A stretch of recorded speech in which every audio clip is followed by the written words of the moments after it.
Hey dude, let this serve as the official Are You Afraid of the Dark monster tier list. Parentheses, Season 1. What I'm going to do here is summarize each of the episodes in Season 1, mostly from memory, and then I'll rank each and every monster in the season on this tier list. I'm also going to nominate one episode that should be a feature-length film at the end. Let me know how wrong I am as we go. We're going to start with the tale of the Phantom Cab, right? So two brothers go hiking. One of them is big, confident, and just wrong about everything. And the other one is smaller, nerdier, and somehow manages to invent a new way to get lost while using a compass. They get lost in the woods, they insult each other for several hours, and then they meet a friendly stranger who is definitely not a dead guy. And then they end up in this backwoods doctor's office who runs an escape room with no keys, and you can only get out by solving riddles. He also collects human parts. I should mention that too. They escape, they get rescued by a forest ranger who's good at his job, and then they walk away having learned nothing. Good. I think I summed that up enough. Now, what's the moral of the story here? Don't be dumb? Nah, be smart. Yeah, that's a better way to put it. Be smart. Always keep a pocketbook of riddles on your person as well, just in case. You might think that the monster of this episode is Dr. Vink because of the escape room and all the body parts that you can see and probably can't see in his hut, right? But no, actually, he's more of the Dr. Victor Frankenstein of the situation. The real monster is actually what he created. I guess he didn't really create Finn, the stranger that the boys met earlier, but he did curse him to lure strangers, even kids, into his taxi cab in the woods and have the same fatal car crash over and over every single night. If you ask me, that's pretty monstrous.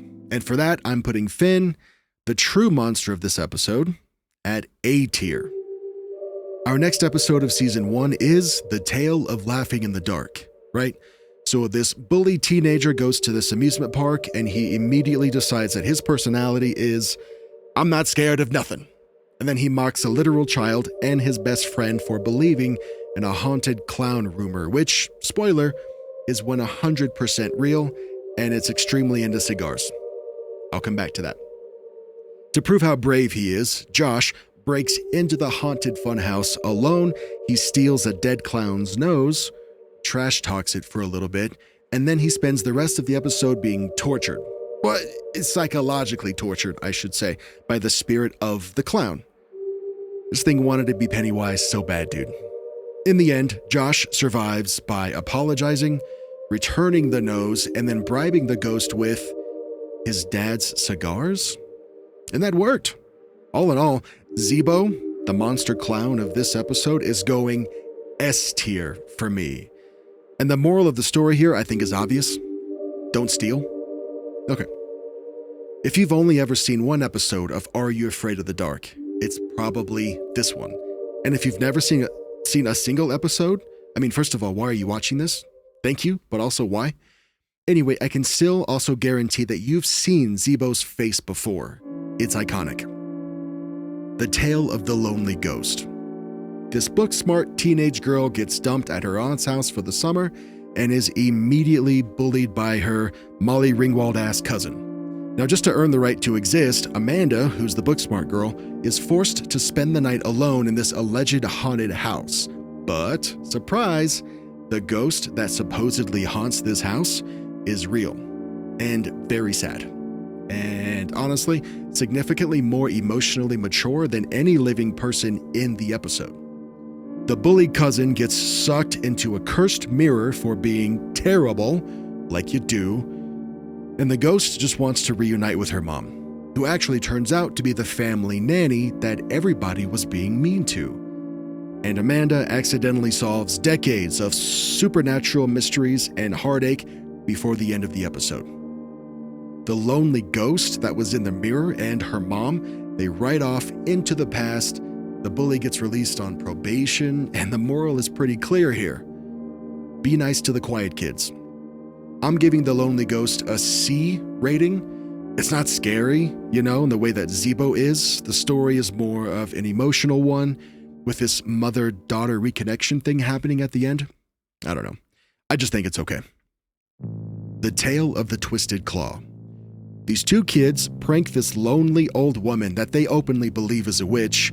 They break her expensive vase, and then they act surprised when she gives them a cursed, wish-granting bird claw thing instead of calling the police, I guess.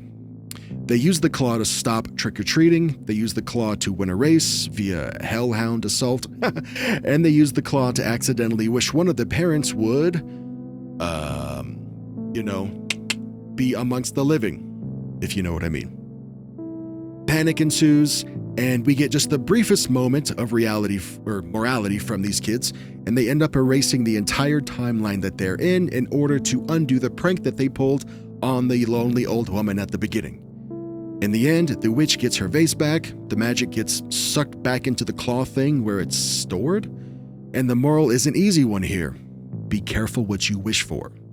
The monster in this episode is the very sarcastic and literal and morbid magic that lives within the cursed claw, but there's no picture of the actual magic, so I'm going to go with the old lady here who curses the kids with the said claw. It's a B tier. It's good, but it's not great, Fun fact, actually. This episode was the very first episode they ever filmed for the series. They filmed it in 1990, and then they aired this episode as a bit of a tester on Nickelodeon, and once everyone liked it, they spent the next couple of years making the rest of the season, which would go on to air 2 years later in 1992. The Tale of the Hungry Hounds. Look, we don't talk about this one, okay? This one's a skip for me and everyone else that I know that actually watches the show. I guess there's a ghost named Giles in this one, but he pops up out of nowhere and he doesn't do anything that causes something to actually happen. So if I had to rate that thing, I'm going F, obviously. One of the creators of the show, DJ McHale, has said countless times that this series isn't supposed to be all scary all the time, and that there are these slower moments throughout the series that are just meant to be think pieces that have more philosophical perspectives and stories. But still, no, F. The Tale of the Super Specs. This prank-obsessed teenage boy named Weeds buys cursed monkey dust. I'm pretty sure that's what it was. He buys it for April Fools, and he accidentally enchants a pair of sunglasses with the monkey dust. He spends the day insisting that nothing is wrong, despite his girlfriend repeatedly seeing interdimensional shadow demons that play basketball and haunt her in her kitchen. Everyone ignores her until the magic shop owner, Sardo, he admits that the glasses now let her see an entire evil parallel dimension. They try to fix it, they immediately just make it worse, and then they get out-magicked by a cosmic phantom lady who decides the simplest solution is just to delete their universe entirely. The episode ends with the demons winning, and the humans that we've been watching and rooting for the entire time being trapped in a crystal ball, and the moral is don't buy monkey dust. How about that? Use that money to buy a Dr. Pepper instead. Or if you need to prank somebody instead, just buy fart spray or something. The monsters in this one are the basketball-loving interdimensional beings that only the girl can see at first. I love these guys, man. They're equal parts threatening and goofy, man. A tier, easy A tier. I hope you agree. Let me know how I'm doing so far. Also, just a reminder, at the end of this video, I'm gonna nominate one of these episodes to be turned into its own feature-length film, and I think it's probably gonna surprise you because it surprised me when I was rewatching these. Let's keep going. The Tale of the Captured Souls. This family books a relaxing lakeside bed and breakfast and accidentally checks in to a vampire-like, not a real vampire, those are coming later, but like this vitality, youth-sucking, God, that sounded bad too. It's about a dude that never grows old because he steals people's energy, okay? He's been like 13 for 100 years. While the parents age into dust just by checking their reflections in the mirror, their daughter realizes that the host of the B&B is stealing her parents' life force by taking pictures of them and then sleeping in this big pod thing that's locked in his bedroom where he soaks up the energy. Wow. I cannot summarize this one in a fun way that also makes sense. Let's move on. She flips the machine that the host sleeps in to reverse, which actually speedruns the guy into old age. She saves her parents and then leaves the host behind to finally meet his mortality. The vacation ends early, and the moral here is something like, don't trust a dude if he looks like this. Right? For this one, we're gonna do, I don't know, man, what do you think? C tier? It's kind of right in the middle. Like, he's got a pretty iconic look. I know you've probably seen him before. I don't know. It's okay, C tier. The Tale of the Nightly Neighbors. I told you the vampires were coming. This teenage girl watches her neighbors for 5 minutes and then just decides that they are vampires, which sounds pretty dramatic until half of the neighborhood becomes anemic and everyone suddenly has these matching band-aids on all of their necks. She breaks into their house. She finds this locked fridge full of blood, and then she goes all Kevin McAllister with traps and protections at her house and starts getting ready to go full-on Buffy to attack her neighbors, only to be told that it's all totally normal hospital stuff and she's being weird. But here's the reveal about halfway through the episode. They are real vampires. Real-life, Transylvanian, blood-sucking vampires, and their son is actually the leader. And since now he's been formally invited over to play video games by a kid named Day-Day, the whole family is now at risk of being vampired. I love this episode in particular because the monsters win. Dude, there's a ton of episodes where the baddies get outsmarted or defeated or just disappear under mysterious circumstances. But these vampires, they won. And that's crazy. I'm giving these guys a B rating. They're not as iconic as a Zebo or an interdimensional being with rainbow filters all around them, but they actually were successful in moving into a neighborhood and doing whatever vampires do to people, either turn them or kill them. I don't know the rules in this universe, but dude, they pulled it off, man. The Tale of the Sorcerer's Apprentice. This dude fails a test. He stares way too hard at a cursed Babylonian snake staff, and then he turns from the sad kid to a cult leader. And the artifact that he was gawking at for so long actually belongs to an ancient evil sorcerer who promises unlimited power in exchange for opening a demon portal in the basement of the dude's high school. Very normal. Dean uses his power to brainwash teachers, to steal chemicals, to recruit followers, and almost releases an ancient god by combining these chemicals that he stole and some magic. I don't know, man. His best friend tries to stop him while the entire school gets possessed. And in the end, the monster is defeated by some chlorine that one of the not yet possessed friends finds in the school's supply closet. Oh, and the school has a pool. That's where the climax happens. Moral here? If you accidentally become possessed by an ancient water god, just throw chemicals at it, dude, until you win. I guess it works every time. The monster in this episode, his name is Goth. He's getting a D ranking from me. He's bad, and he was defeated by something that's actually meant to clean the water that he spawned in from. But he's not Hungry Hounds bad, so D. The Tale of Jake and the Leprechaun. This kid named Jake, surprise, lands his dream role in a stage play at his school.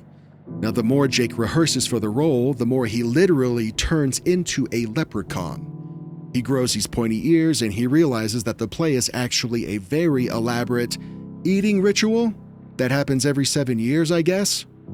Opening night becomes pretty much a live exorcism, where Jake gets turned into a frog, which the audience loves, by the way. They eat it up, and then an actual leprechaun comes to save him. The show ends, the soul thief is banished, and the moral is, don't trust theater kids. That should have been clear. The monster of the episode is Gort, and he seems like he would be pretty easy to defeat, actually, if you were to just be careful around him and don't drink anything that he gives you. This dude is not a threat. I mean, yeah, he's got magic powers, and yeah, he's got to eat somebody every 7 years, but if you just contain him for a while, dude, he'd probably die of hunger and then you'll never have to worry about him again. Gort is a D-tier monster. The Tale of the Dark Music. A young, miserable teenage boy moves into his creepy, dead uncle's mansion, and he finds out that the basement actually has this music-powered demon vending machine thing that trades human souls for cool shit. Nailed it! After getting bullied and beaten up and having his bike destroyed by a bully wearing the coolest shirt I've ever seen, by the way, Andy, our main character, does probably the most logical thing that you'd ever think of. He lures the bully into his cellar, cranks the stereo up, and just lets the house eat him. Problem solved, and he gets to keep the bully's bike. We find out after that there's an evil entity in the cellar, and it'll grant the wish of whoever feeds it. That's pretty cool stuff, man. I love this show, dude. The moral of the episode, I think, is don't be a bully. Now, the monster in this episode is just a glowing pair of red eyes, which is sick, and I'm giving that a B tier, believe it or not. I don't want to know what the monster looks like or where it came from. I don't want to know how old it is. I just want to know what it's capable of in this moment in time. And that's all we get. It's awesome. B tier. The Tale of the Prom Queen. These two boys, one of them is named Jam, by the way. God, I don't know what it is about the names in the show, but come on. Come on. Anyway, two dudes, they go ghost hunting in a cemetery to look for a dead prom queen.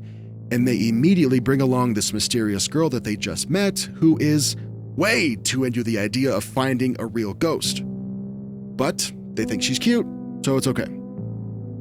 They research the legend together, they hold a seance, they get pranked by a cousin wearing a bedsheet, and they almost start a fist fight until a glowing 1950s Chevy rolls in.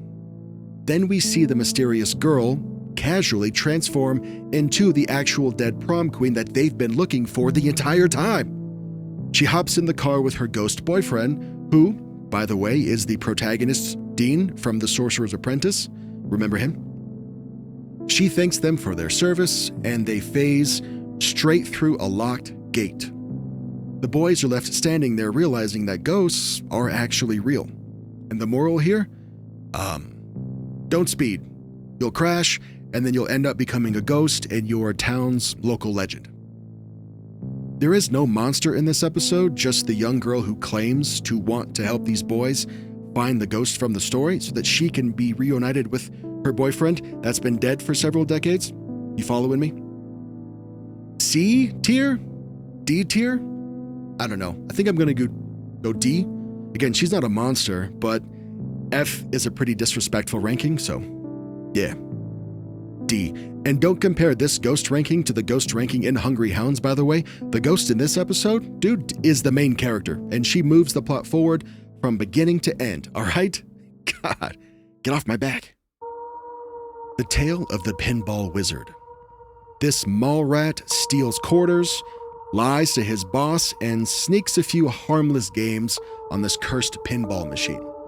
While he's being an absolute menace, he accidentally gets sucked into a medieval fantasy RPG that takes place inside the shopping mall and is extremely hostile to visitors.